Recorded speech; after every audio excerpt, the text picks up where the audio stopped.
Israel for nsɛm no mpanyinfo tena so ɛho nsɛm kan yɛ ɛkɔ we no me sem bebre ka ho se de medical aboboso no ene de ebremu wo betimi ahwe wo like no wa comment na wa share na obi nso so anya bi ahwe e wo ba bi a wo ye de aseda ebema Newman College Department of Nursing no se enka nche omanfo nyina se oba na tro wase awie na ope ba bi akọ eye nursing training na montwa na ni hwe ba bi a wonko kuma se ya atwuma tachima ya oben ebu akwa Newman College ewo ho a woje adesuafo bo hye ba electrical senso akofan ne apa badwa so a ene fiewura no ne adansifo nyina ebuso a ne boefo a obia etobi edu se wo waya wo dan ana wo de nkanea esiesie fie no mu ntwa wani hwe ba bia bra bo hye ba electric house Express Group edi etufa akwa akopie mu ewo nkrofo aman so eno nti sa akwantuo na wo pe wo kosua de ana wo kopa adwuma ye bibia wo koye bia no Express Group se wo mbeboa wo ama wotumi etukwan no ebi na eno wetie beko promise heba ne yakwa akwaji enuro papa enuro yenom ama yapomode ACP esitade yenom ama ye skin ye nipadua akonkan kama ede ama eno a ene promise heba yen a ye de kase ebremu anwumre medin de akwa Asieduaa amene nana Afia Broni papa bi Afia yemfa bre ne yemfa nchimu no ento amoso Yenyina yenim ese Eswatini ye ohempopra wote adwamu ewo South Africa mpotamo eye Kimuswati wabansahwe a wode ne nan na ebesra oman ene krobia asante kotoko hene na ene den na nanma boni dwa kese ewo kotoko fie menhia namso ama ya kire ya mamra ne yamane e de akire ohempopre na Eswatini eman no owo nanam sini wo man Ghana mo ye ambassador ye owo Ghana eye Malaba Mawoba ono ene nsem trofo atwetwe nkomo ma wode nsem bi atodwa kyem kire se ene wiase nyina tituru bibrem amman ahodo ni bi adane wani e de ahwa brofo a womo amamre ne wan amane ene yesu abie nanso ye woye de aye nananom digya ayen a esese yehwe ne yebo ho eban eyie eno nti wakasa e de akire se nananom ayemfo ene ntu saa na moyi na omanfo nyina so nhwe ni akire yensem training Godfred anim e wonsem ne nto aso Pania osi Eswatini mana na emu wo my Ghana mu na ode atudwa se ebraso se ebibiman ebehu se wa amamre ne amane na emom ye nkonkofo obi man so de ekoba ne saa emu akra. It's time that we retrace our roots, we retrace the norms and values that made us a very proud nation, and it's time that even our political systems, we have to mix it with the modern way of democracy of some sort. And that's what exactly we've been practicing in Eswatini for the last 400 years since the establishment of kingship. Kingship is the epicenter of all developmentally aspects of a nation. Be it economic, be it political, be it cultural, be it religious, we are one, and it's time we realize the importance of our identity. Let's not have fake identity. Let's be proud of who we are and who we represent, because what we are is what God has given us to be. Clarify this for me. Prior to the visit of the king, there were speculations that when the kings come with any of the wives, no one is expected to look inside the eyeballs of any of the wives. Is that true? Very much true. Very much true, my brother. When the spouse or when a royal consort comes to where the people are, all males, they must face the opposite direction. She's the solely preserve of. This is similar to Islamic culture. You see, Islamic culture, the women cover their heads and everything. You are not. So it's not unique. It's not different. It's our culture. You don't look at the eyes or any part of the body of. And he said, Malaba Maba Ekano, Eswatini Hene, Manyama, Neyenom, Yansho, if you say. achiwade Godfrey anim ene metin Oyerepa ya to akase ebo no so na yeda so ye gina dwumedie kure ya ase na Eswatini hene ken Mswati na woguso wo kase ne nsem ode tu dwabie ene se ebibiman ye wo amane ye wo amamre ya edimu ye papapa ye wase ye sum na ye hyemu kena edru bebi kura ye ntronto wo na nya abakwasem enye nse na ho emfama aye inchirima wono mo eba se de be ya wo mo so ba enya de a wo mbeto atwene na yamane bofo Godfred enim wono ena no wo dwumedie na se a ensem kan we ekoso Wanyama ayo ngene popro wo Eswatini mem ene ne wachem se ebra so se bibiman amamra ni amane ahodo aye wo no ye bepen krata bi ni atwere guso eno ene bebo ama enchirima nso enye bi abesua of the monarchy and its people. This is crucial exercise to help keep the story of our existence alive and safeguard sacred emblems for the benefit of future generations. However, preservation alone is not enough. We must modernize and document our cultures to strengthen their roles in governance and administration. Our laws must be rooted in our traditions, not superimposed foreign ideals. By codifying our customs, we ensure they are recognized global and serve as tools for good governance. He recognizes in you a fellow guardian of custom, a leader of vision, and a monarch who has upheld the proud traditions of his people while steering them toward modern advancement. As our drums speak in celebration and our hearts open in fellowship, we trust that your visit shall strengthen the bonds of kinship between Eswatini and Asanteman. May it pave the way for cultural, economic, and spiritual exchanges that honor our past and build a brighter future. We welcome you, Ngwanyema, land of Eswatini, with royal honors and the blessings of our ancestors. May your footsteps on this land be guided by peace and joy and purpose. Enti said ye da sebro tuo srebo ayeka no ene abakosemasi na beboa ama empuntuo ene yedie aba Ghana Asantemem ene Eswatini mem Godfrey anim ene metin Oyerepa television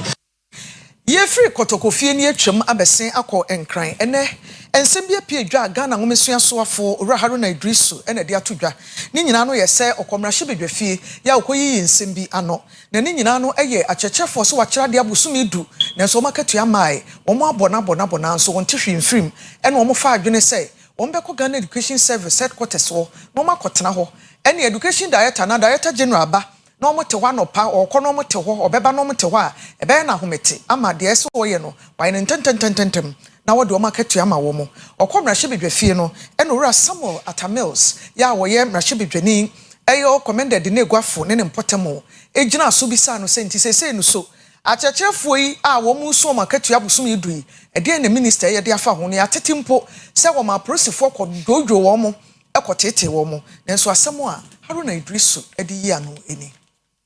Let me thank you for the opportunity to respond to the Honorable Samuel Atamils and to appreciate him because, Mr. Speaker, this matter is burning at the moment at the Ghana Education Service headquarters and the Ministry of Education. My understanding was that a group of students where a group of the recruited teachers under very different leaderships decided to picket at the GS headquarters and to assure the House that there was no manhandling of any of them. But regrettable that some of our countrymen and women who have subscribed to and are willing to contribute to the training of our citizens as teachers, especially those at the pre-tertiary level,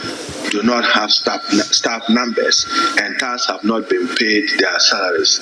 Mr. Speaker, it is that they are undergoing some validation of their information in order that we deal with this problem of ghost names under the payroll. Mr. Speaker, I need your guidance. The Honorable Minister, before answering his question, preceded it with a statement. Which statement has gained national prominence? That has to do with teachers who picketed at the ministry and were manhandled. And in fact, the media is reporting that one of them died as a result of the situation. Mr. Speaker, he volunteered. I just want to ask, because, Mr. Speaker, you are a man who believes in the rules and the text. So I want to ask you whether, in view of the statement is made, so observe the rules as soon as he is done with his supplementary. Mr. Speaker, that you can then have the floor. Mr. Speaker, that's why I wanted your guidance. Yes, so my guidance is that you need to observe the rules. Let the questioner exhaust his supplementary question. So I can recognize you, whatever question you want to ask. Mr. Please, Speaker, can it then come in as a supplementary? Mr. Speaker, can it then come in as supplementary? Very well, if that is your pleasure. In order that what he has thrown to this House and the public, Mr. Speaker, is despicable lies that someone died. I challenge him to produce any dead body that he may have in his possession or the possession of any person. Is despicable lies. Nothing of that sort happened. Nancy and Ghana Nurses and Midwifery Association, wamo wamo tietia na etuatie no wamo asem nyina ne se enema wamo hwehwe edi free aban enten no ema ye condition of service eno wamo hia echeche enema ahodo no a na wamo ne aban mpanyimfo tena ase a ensoso amfoi emenam so ma wamo tietia kakra na wamo nkoye adwuma nanso ene ya ma ne boche se wamo asa akoye a wamo ye adwuma ne kakra nanso ni nyina mu no wamo guso ya wamo twen se aban be kasa wamo ho na no nenam so ama chairman ya wada eye apomode committee ye no ewo mrahye bedwafie yewra eye market na wani opanyi ede aba betudwa ya wo chemu se anesefo ne midwives fo no wom nya abotere sanse enche empanyefo ene wom betena se na de wom hwehwe bia ewase wom nsaka wom nsa ebetumi aka. At the end of the meeting, the Ministry of Finance requested for some time to study their demands and carry out an economic and financial impact analysis and report back. It is within this context that a meeting was rescheduled for 2 weeks. That is today, the 26th of June 2025. As we speak now, the demands of the nurses have been converted into monetary terms, and there's a need for a preliminary meeting between the Ministry of Health, the Health Committee, and the Ministry of Finance to discuss the outcome of the analysis. However, the Minister of Health and the Minister of Finance, they are unavoidably absent from the jurisdiction. The committee therefore thought it prudent to inform the Nurses Association of the above development. I want to use this opportunity to reassure the nurses that the Health Committee, their own committee, and for that matter, Parliament, will continue to advocate for them. We are their representatives, and we represent them. We also represent the patients and all other citizens of Ghana. We will continue to work in our collective interests. I want to thank the Nurses Association for their understanding and cooperation. The next meeting will be rescheduled to the 10th of July 2025. Thanks for your audience. Yet one some so that's why the moon crying come na shebe fear where be on a minority leader or Alexander Kwamina Afenyo Markin Wakasabo Mr. Speaker Bedi Echire Yura Benada here for waboni kwedu se oya tretre asamba ne ye ka na wode kwan bi obro ni se sarcastic way or tretre nipa e wo saade ne ho se wonyae na enya de a ede abotoye mo ba ni nyina ya na asifoi ene wo mo ID ene ho nkomo ya bi ya mfie be abosomi bebre ni ye ntua wo mo ka ni nyina ya mrahye bedwani a wo commended de neguafo abrim ne nkoma operetu mu efa ngomesua ho na enam so ye wura yi ka ho asem na se wo tretre nipa no a ne ho akire no no oso panyin nyesa. And I take, because Mr. Speaker, I am sitting. I don't think, Mr. Speaker, I don't think that the posture this afternoon is most appropriate to the leader of the minority. Mr. Speaker, don't do this. We know some of these things. There are young men here. If you choose to use certain posture to disrespect me, one day it will come back and haunt you. It's not appropriate. If I have supplementary, I'll tell you. So once I'm seated and my mic is off, it is not for you to ask, do you have supplementary? No.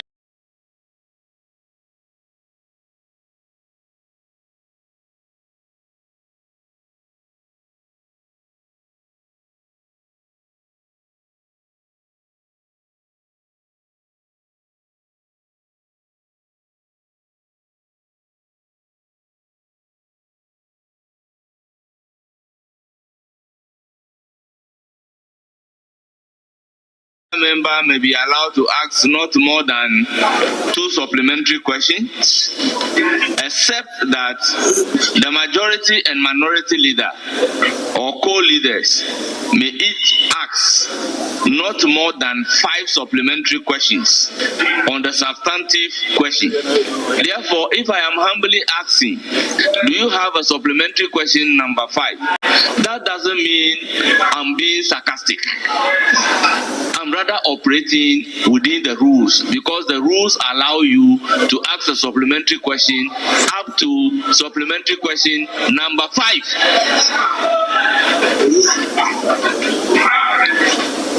Unless, of course, the rule doesn't permit you so to do. Then you can take offense for me asking, do you have the 5th question? But within the rules, you can ask up to question number 5. And that is what exactly I am asking. I'm guided by the rules. Na Ghana Immigration Service here no ewo asenfo su emfimfini montemo na womo aye passing out graduation ama Immigration Service for womo akwa de wie ya wono ekọ na fe womo akwa ye adwuma na ye shefa kama eja womo kwan na special guest ya oba adwumedie na se Honorable Muntaka Mohammed ya wono mrahye bedwani ma de hye wono ewo asowase abato empesua so wono kroya saye soafo a wohwe efisem so na okoye no gina simpie so kasaye mani mahama na ban anase na pan so di obehwese abambofo ewo Ghana ha nyina bebi a womo di omuti beto ene niema ewo se womo nsaka ye beboa womo ama womo dwumedie akoso no aban ne beye ne sa pepepe. John Dramani Mahama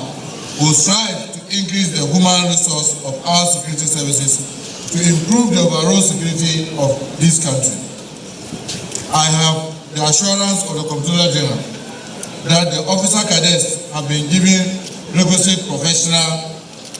paramilitary training to enable them to perform at their optimum at the various border controls. The Ghana Immigration Service is responsible for managing the country's borders, and as such serves as the first line of defense, ensuring that whatever comes in and goes out of our country is monitored, including the issuance of visas to the non-Ghanaians. The service has also played a key role in national security, trade and investment facilitation, tourism, and national development. You will therefore agree with me that the Ghana Immigration Service occupies a very strategic position towards achieving peace and security as well as economic prosperities and therefore cannot be underestimated. Ladies and gentlemen, the management of migration and its implications on security across the world keeps assuming complicated dimensions with each passing day. That notwithstanding, the benefit that accrues with effective management of migration cannot be overestimated. Yeda so gyina mu won kran na enra ye nyina ye tete ese MPP amanyukuo mpanyimfo ne akese ne nkuma nyina akɔhyiam ya wo mo ekobie ideological institute bi a ebe kire MPP no ba bi efire ene ba bi abeduru ene wabase ene ne wogidie ene ne wonyenie na nam so madwuma na sempanyimfo akese bebre ko bi ya mampendada gye yekufuo kotu wonfo se de wo mo ye no wo mo dwi wo ho nti wo mo nyai na eno ase na Professor Michael Kwei ya wo di speaker pen Ghana ha ye kan MPP akese ni bia wontimi nyi nipa num ya ne din enka ho ono so kasa bi kire se woni a pese tu frank adema party ni nyina no monto omobo time ne nson kra ebra ne nson no so kai so mo yemrante afi 1992 abra o man yi ema akwan si emfa kabi ma minka bi nya adwuma biu no na omo odankwa buzia ena dombo amamre no ewo hodada nanso omo nyina tai Professor Albert Dubu ahiachi sabre no ema okopre tumi ya na anya yi omo antise we ka se we free ha ena we ka kasa we ene atani nimpo atwa no sabi oman no ekɔ nanimu no ewo so omo ekire anitie na emom enye ensamo a etiti seye ena omo ka ne ensamo de tu dwa bi eni 36 years now. So we are starting 36. Freedom Fighters Fellowship. Yeah, we am Thursday 15th August 1996. August when you been 30 years. You remember my talk? Obi our system 6 years before us. And then I catch our members need the whole world they said. Yen SC. Yamisha yon come say you said Luke chapter 2. That 25 to 32 kind. Say no be very Christian him say about one answer no no. Or say ya he ni ma 30 years na fair answer na wa ban ye di tumi ni bibia che ne sa. O de memfo ni di ese me ana me di nkoko na dia che ne sa. O ye 36 years, yeah 30 years. You know what ban never heard in your any mind. You can imagine the answer is before you. Ana keka busu sam kunya nkoko nu ase. So as you can see, there have to be a spiritual confrontation. And I'm beating my chest to say, sir, as a spiritual brigadier general of the armed forces. Na yentu akase ebono so ye de ni kire mu ewo Shama municipality amanebo ye firi wo ba kire se entokwa ni bi akoso emebuna womo ewo kuro no so womo akontokwa pa me ye kase enipa ni bi eprepra ebi so ho no aposifo aba be kire womo a ye kase womo da aposifo akache na ni nyina ne se ye sebe se na wotwe mienu osemiensam nie ena dwumedie bi ekoso ene emebunu boys ne girls womo ye social gathering na eho ena Shamafo ne aboase ntaban ne aboazefo womo emebunu no obi nim ne ekofa ntokwa ne baye entimenteme ho ase we sisei we nso sisei ekowie che na chesese kantwe ne emma ne nkonti betwe nyina bebe mu a ebinum nam so epraye na ensem yi de aka etoso na the yakwa rounds no you can share communities Shama apo youth na mind you ye domina na wore you say yimpa biembire ya na domina de aba asam na rokodo na de share ye hwe tira mbeka no ayedi nkomo ya bibia fine enti mawaye de there are certain decisions you take your intelligence of nkofo who started it washase and then the police on the ground will get them into on your 1 2 so your float now the issues about temporarily something must be done on float or constituency and municipality the here say the obi anko float for now until further notice was Shama na principal na smamane henen ndem penfon waso wonyina wo bada wo besia abesi beautiful nti ye nko mamba nde wonte de domini nyinara waraba nti higher community center nti wonyina wo ba ha besia wa ha ndem penfon wambra because ye ba wa e ba ka de abesi fun open to corner wo da tie won in fact from in there 3 days yende Ghana Police Service why zo botum bia na nimpemfo ya zo botum bia nepemfo na hezin ana sisia so asana so mbem na wakeke da obi mo obi anwe obi anwe sisia no mbremos mo ya no apresofo wa ya nde won se ke bia won fenchen asamara sia awesi wa de we twado ba nwere ya charge de wa haya isman pay for bar was do asumara ko 20 o to load akọ ba yen yakwara na wanye ya da wanye trouble jama you so de ko shamana ise ya da ko load ko apa ne kana grass why right no gbemi akwa yakunya ewie no ye twado pay for ba de asam na wesi onya buto won kama asum nwem na smart phone tasi ya gbesi ko a na why na wa chewo na why na wo bro school form of marketing tin wo school an wo de cables na wo de issue of man ne ya yo ku man pay for ba de akwesi na di na ba de why na why agbesi funu bakasa de ntwado nyina nkasa ya asol mo fama ebien wo ka ye dwuma wo shama wo hwewon wo pa pe wo asom mo fama no san we chil wo bai nti nya ya sa ya pongocho ye nyina ya pe asomdwe ye to so aba santimanta mu na ye ko ntribo ho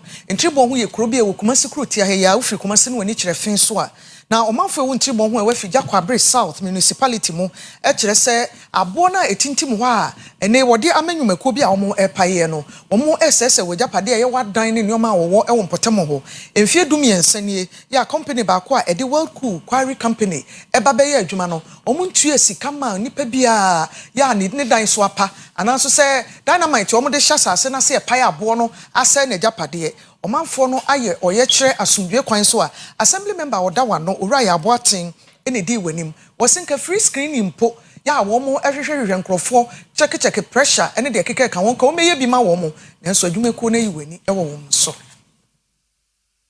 For the past 13 years no single project and quarry etimi ayede amakro no ye hu mfaso bia e wo so enti yabo anan ebusam se aden ana kroi sabi ya odman kuma dia ode che ye nie nanso ye nya hwe wo so ya pima na se ayebo achibidin amumfi yen enti ya twa letter the man penifo nyina stakeholders nyina se ene de betinta siko kwa akire wo mo ye nyina so nyina nie ye hwe one yentimi mfa yensa nkire ade bi a ntibo ho kroi die nsa beche ze kware ne ba 13 years no we na yenya fi kware no mu eno ya ade ba ko asefem social responsibility ebi ni say pohina adaroma ba bia ye located for police station ewo ho ba bia located for market ewo ho ba bia located for hospital ewo ho ni nyina wo hina agija sansase we nyina ho a ka ye hwe say ka kwari ba ha de ye benya so mfaso na nka at least o matimi develop akoko amaye ni ye de nsase ye botem ntibu ho heman ene krobo ene ye mantam ha no kwari ne ba ha no sa de wei ene o maye de amayem ebi enu ho a o maye de amayem yenhwe ya ha sei aboya mopam the chemicals and epai dust ekoyemu every day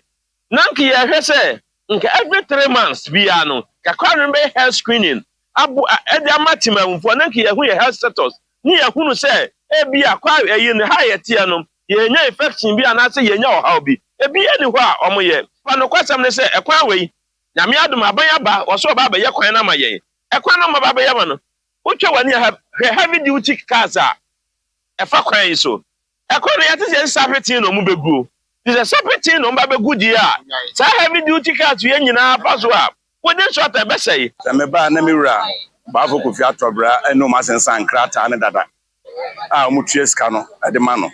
ekodu ba bia sa na mu tuo sika no a break enti ase enye de ma miwura ka se so mo first kan ma de no mebukuro no kwase ade yem na ni anamoto bi a metimatu afa kuro no ho amakuro na nya ne mpuntu o memfa so 9th April and the letter no eba ha ya bona mo directors ya tese obi en wa ye ntu anamo ma wa mai mo e papa bia ese ehwe a kwase ebuo na na ede e koso enti me frɛ me man ma no se omumwa ye nsori ntie company ekom de ye fa so omsisi kuro no koma ye timi papa so mo blast cramp na wa wukwa da dem so tan batache be na woche ana said 2 days kora we so tan kwada kwa no koko na bontere and so na blast we abafie ye kuye kwase enya hwe kwa koko no so wa he oba ye company a wa ha ye dwa ebuwe ye nya faso bia say even honorable kwa yin bottom ska na ye de yakwan na ye pe ebo abo ni bi kwa ka ba ko e de agufi poso kwa se be ya yakwan ka bet na afro kura abakwa ye bakwa na aya asem je na ba ya bande ye ni abre ye se ne omam pe bibi asechere anka chere ni a me ka chere na for se ye free na e free atina. And ye bisa kosa ye special report and ne say woba ni okunu samotia titiru ne ma no obema okunu ehu momo pin a wo use na afa wo bank details o bank account ehu niema nyina ehu nsem kan nyina obema bema wo ne netie ehu ana sanse bible aka wo se mumienu sisi amoye ho number ako na chese de wo bia ye ne de ono so wo bia ye wo nso so de enti no se omomo pin no obetumi abobo de ama okunu abere bi opese obi bia obetumi ebie amana yeye eno ne nsem o ye bisa Ghana fo ne asanteman na yama no bofo oyokoba na ekua efriye wono eno okoye ema ne nsem a wo mo kan ye enie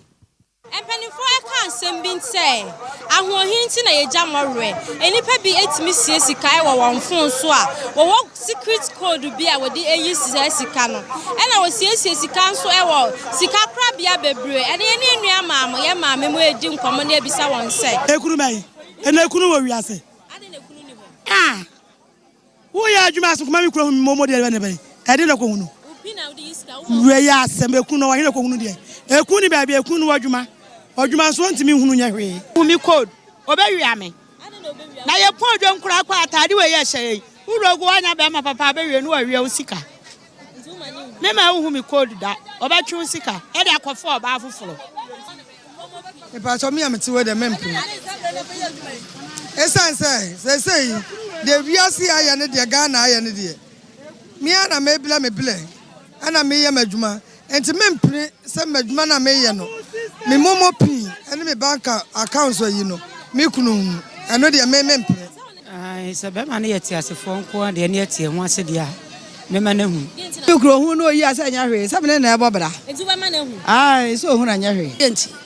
wa hu na ne bobra me ma na hu enti na ma na hu me ma na hu mi sa de ne se no ko yi de ko twempra na me yende ade wona netia hwe de we a wo sitie no ene wa me na hu bibia na sa wohwe na so wonye normal de ama ne hu bibia mema na hu pa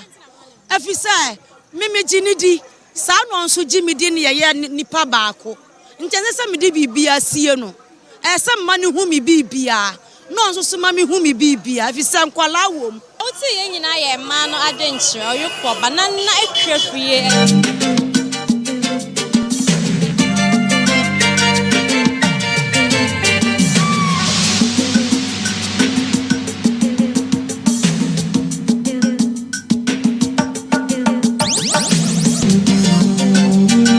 Abusuafo yamamo akwa baby a edri esikasem ene adwadie eho enkomo ne de eto amoso ne Institute of Economic Affairs IEA akeka won ho ekire se enkomo bi abeto pono so a esese ekomrahye bebefie ye parliament na omokodwene ho ni nyina ye se talo oil a womo ewotumi krata wode etufa ngoma oman Ghana ebie ewo mu ena fe wonwia ba ko eka won ho a womo nso eye Cape 3 points ena deep water tunnel blocks ya ni nyina ye epupunu mu ewato emantemu efa no wo mmra no ananso se tumi ya wo ho a wode ye adwuma no se enkrata no enwonsem eya kwa wiye ye ne se wo contract ewu a o se parliament ena omokọ ekwaji tumi ni bi edi free ho na nsem de ekofa ni nyina baaye no Isaac Anna ewonto aso Member of bulk oil distributors Seaboard ena wore saa nsama hori atugwa akire se sadia eniema horo esikwan ewo Ghana Lake Fuel Import Schedule no we ema bulk imports ahoro na fe distribution na fe export companies ahoro o man nimu no ebetimi abo o man ne ka a nebo esom $400 million na Seaboard akire se aban no ni o man no anhwe ema embrembrem eniema horo a enen ekoso ewo bulk oil distributing sectors ahoro nimu no won anyemu insakraya lekan import program no ebe how adwuniye na enen ama cargo schedule the fe weekend operational predictability enen ewo Ghana petroleum downstream sector no enen nso emwa wo krata ahoro empeningfu edebatu gwa ene won akire se saa hyehyɛ fufuro wode abai ebeboa ama bre ahoro enen ewo se petroleum shipment ahoro wo magnimu ekoso no won atimi ayemu insakrai sade be ya anya bie kura no empen duba akode wo betumi akra frango ahoro wa afimpinu ene aduonu enum yi imu na saa ohawa ahoro enen ekoti bulk distribution no enen nso ahawadwene ye ama mbrembrem ehyehyɛ ahoro enen efa National Petroleum Authority ehyehyɛ ahoro na fe won framework ahoro wode atugwa no emwa ma frango ahoro enen yekra eba omagnimu no enkoso sade ewo se eko eyi ene wode atugwa akire se wa afimpinu ene aduonu enum yi mu enkoa no won aye ensakrai ahoro anan o afe no ne fa enen edikan na efe nso no won aye mu ensakrai empen ahoro nson ewo afe no empemu enen etoso abien ene wo kire se won amfa okwan ahoro so ampen ginasipo enen ebesi ho ama frango ho sam atimi aso ani emwa ema ehyehyɛ ahoro ebeboa ma adwuma na koso no enen nso atimi agina nenan so Yebejina talo oil ena fe enkomo efa fa ngutu wa pupunu mu no na ye de kase na kwa homeje mi ya ton Christmas ni bi ye ba ye de sports beto aso